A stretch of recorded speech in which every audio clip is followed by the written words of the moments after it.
वालेकुम रहमतुल्लाहि व बरकातुहू। नहमदुहु व नसल्ली अला रसूलिहिल करीम। अम्मा बाद फ़ऊज़ु बिल्लाहि मिनश शैतानिर रजीम। बिस्मिल्लाहिर रहमानिर रहीम। वक़रना फ़ी बुयूतिकुन्ना वला तबर्रजना तबर्रुजल जाहिलियतिल ऊला। सदक़ल्लाहुल अज़ीम।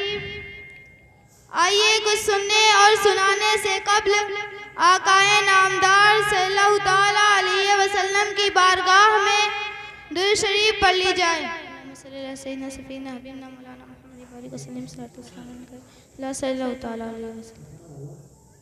अज़ीज़ाने मिल्लत इस्लामिया, आज के इस मुबारक मौके पर मैंने अपने खिताबत का मौज़ूए सुखन बनाया है। इस्लाम में पर्दे की अहमियत और इसके हवाले से चंद बातें आप हज़रात के सामने पेश करने की कोशिश करूँगी। अज़ीज़ाने मिल्लत इस्लामिया, अल्लाह रब्बुल इज़्ज़त ने इंसानी फितरत के तकाज़ों के मुताबिक बदकारी के दरवाज़ों को बंद करने के लिए औरतों को पर्दे में रहने का हुक्म दिया। पर्दे की फजीयत और इसकी अहमियत कुरान मजीद और हदीसों से साबित है। चुनांचा कुरान मजीद में अल्लाह ताला ने औरतों पर पर्दा फर्ज फरमाते हुए ये इरशाद फरमाया, वक़रना फ़ी बुयूतिकुन्ना वला तबर्रजना वला तबर्रुजल जाहिलियतिल ऊला, यानी तुम अपने अपने घरों के अंदर रहो और बेपर्दा होकर बाहर ना निकलो।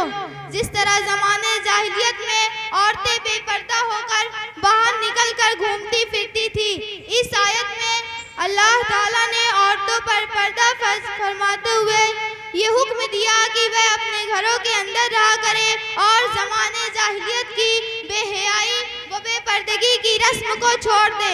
ज़माने जाहिलियत में कुफ़ारे अरब का ये दस्तूर था कि उनकी औरतें खूब बन सवर कर बेपर्दा बाजारों में घूमती फिरती थी और बाजारों में मेलों में मर्दों के दोष बदोश घूमती फिरती थी।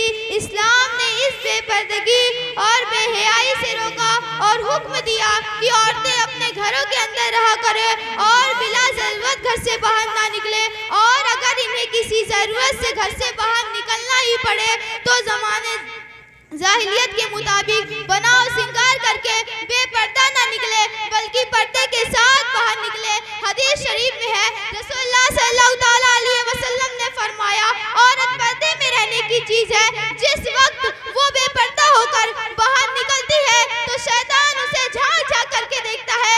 और एक हदीस में है कि बनाव सिंगार करके इतरा इतरा कर चलने वाली औरत की मिसाल इस तारीखिया की है जिसमें बिल्कुल भी रोशनी ना हो। इसी तरह हज़रत अबू मूसा अशअरी रज़ियल्लाहु ताला अन्हु से रवायत है कि हुजूर अक़दस सल्लल्लाहु ताला अलैहि वसल्लम ने फरमाया, जो औरत खुशबू लगाकर मर्दों के पास से गुजरती है ताकि लोग उसकी खुशबू को सूंघे, वो औरत बदचलन है। प्यारी बहनों, आजकल जो औरतें बनाव सिंगार करके उरिया लिबास पहनकर खुशबू लगाकर बेपर्दा बाजारों में घूमती फिरती हैं और सिनेमा थिएटरों में जाती हैं, वह उन हदीसों की रोशनी में से अपने बारे में खुद ही फैसला कर ले कि वह कौन है और कैसी है और कितनी बड़ी गुनहगार है। अल्लाह की बंदियों, तुम खुदा के फजल से मुसलमान हो। अल्लाह व रसूल ने तुम्हें ईमान की दौलत से मालूमाल किया है। तुम्हारे ईमान का तकाज़ा ये है कि तुम अल्लाह व रसूल के अहकाम को सुनो, उन पर अमल करो। अल्लाह व रसूल ने तुम्हें पर्दे में रहने का हुक्म दिया है तो तुम पर लाजिम है कि तुम पर्दे में रहा करो और अपने शौहर बाप दादाओं की इज्जत व अज़मत और उनके नामूस को बर्बाद ना करो। ये दुनिया की चंद रोज़ा जिंदगी आनी फानी है। याद रखो कि एक दिन मरना है और फिर क़यामत के दिन अल्लाह व रसूल को मुँह दिखाना है।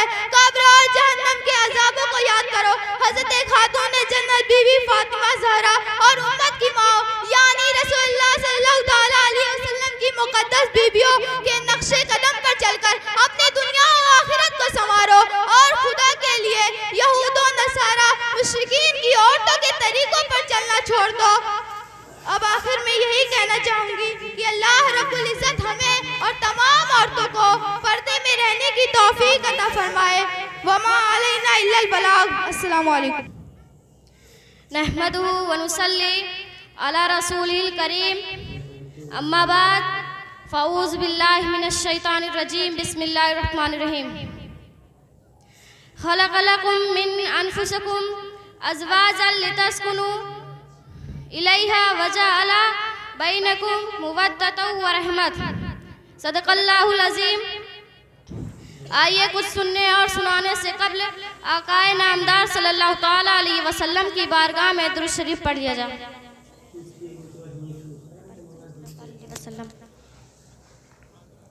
अज़ीज़ाने मिल्लत इस्लामिया, आज के इस मुख्तसर सी गुफ्तगू के अंदर मैंने अपना मौज़ूए सुखन बनाया है कि इस्लाम आने के बाद औरतों को क्या मकाम हासिल हुआ। अज़ीज़ाने मिल्लत इस्लामिया, जब हमारे रसूल रहमत हज़रत मोहम्मद मुस्तफ़ा सल्लल्लाहु ताला अलैहि वसल्लम खुदा की तरफ से दीन इस्लाम लेकर तशरीफ़ लाए तो दुनिया भर की सताई हुई औरतों की किस्मत का सितारा चमक उठा और इस्लाम की बदौलत जालिम मर्दों के जुल्म और सितम से कुचली और रोंदी हुई औरतों का दर्जा उस कदर बुलंदो वाला हो गया कि इबादत व मामलात बल्कि ज़िंदगी और मौत के हर मरहला के हर मोड़ पर औरतें मर्दों के दोष बदोश खड़ी हो गई और मर्दों के बराबरी के दर्जे पर पहुंच गई। मर्दों की तरह औरतों के हकूक भी मुकर्रर हो गए और उनके हकूक की हिफाजत के लिए खुदाबंद कानून आसमान से नाजिल हो गए और उनके हकूक दिलाने के लिए इस्लामी कानून की मातहती में अदालत कायम हो गए। औरतों को मालकाना हकूक हासिल हो गए। चुनांचा औरतें अपनी महर की रकमों, अपनी तिजारतों, अपनी जायदादों की मालिक बना दी गई और अपने माँ बाप, भाई बहन, औलाद और शौहर की मीरासों की वारिस करार दी गई और अपने माँ बाप, भाई बहन, औलाद और शौहर की मीरासों की वारिस करार दी गई। गर्ज वो औरतें जो मर्दों के जोतियों से ज्यादा जलील व ख़वार और इंतहाई मजबूर वाला चार थी, वो मर्दों के दिलों का सुकून और उनके घरों की मलिका बन गई। चुनांचा कुरान मजीद ने ये साफ लफ्जों में ऐलान फरमाया कि खलक़लकुम मिन अनफुसिकुम अज़वाजन लितस्कुनु इलैहा व जअला बैनकुम मुवद्दतन व रहमत, यानी अल्लाह ने तुम्हारे लिए तुम्हारी जिन्स से बीवियां पैदा कर दी ताकि तुम्हें उनसे तस्कीन हासिल हो और उसने तुम्हारे दरमियान मोहब्बत व शफ़क़त पैदा कर दी। अब कोई मर्द बिला वजह न औरतों को मार पीट सकता है, न उनको घरों से निकाल सकता है, न उनके कोई माल या असबाब या जायदाद को छीन सकता है, बल्कि हर मर्द मजहबी तौर पर औरतों के हकूक अदा करने पर मजबूर है। चुनांचा खुदावंद कुदूस ने फरमाया वलहुन्ना मिस्लुल लज़ी अलैहिन्ना बिल मारूफ, यानी औरतों को मर्दों पर ऐसा ही हकूक है जैसे मर्दों को औरतों पर अच्छे सलूक के साथ, और मर्दों के लिए ये फरमान जारी कर दिया वाशिरुहुन्ना बिल मारूफ, और औरतों के साथ अच्छे के साथ जिंदगी बसर करो। तमाम दुनिया देख ले कि दीन इस्लाम ने मियां बीवी की इज्तिमाई जिंदगी की सदारत अगर 6 मर्दों को अता फरमाई है और मर्दों को औरतों पर हाकिम बनाया है ताकि निज़ाम खानादारी में अगर कोई बड़ी मुश्किल आ पड़े तो मर्द अपनी खुदादाद व सलाहियत ताकत से उस मुश्किल को हल कर सके। लेकिन उसके साथ साथ औरतों के कुछ हकूक मर्दों पर लाजिम कर दिए गए हैं, वहाँ औरतों के कुछ हकूक मर्दों पर लाजिम और ठहरा दिए गए हैं। इसलिए दोनों एक दूसरे के हकूक में झगड़े हुए हैं ताकि दोनों एक दूसरे के हकूक को अदा करके अपनी इज्तिमाई जिंदगी को सादमानी और मुसर्रत की जन्नत बना दी।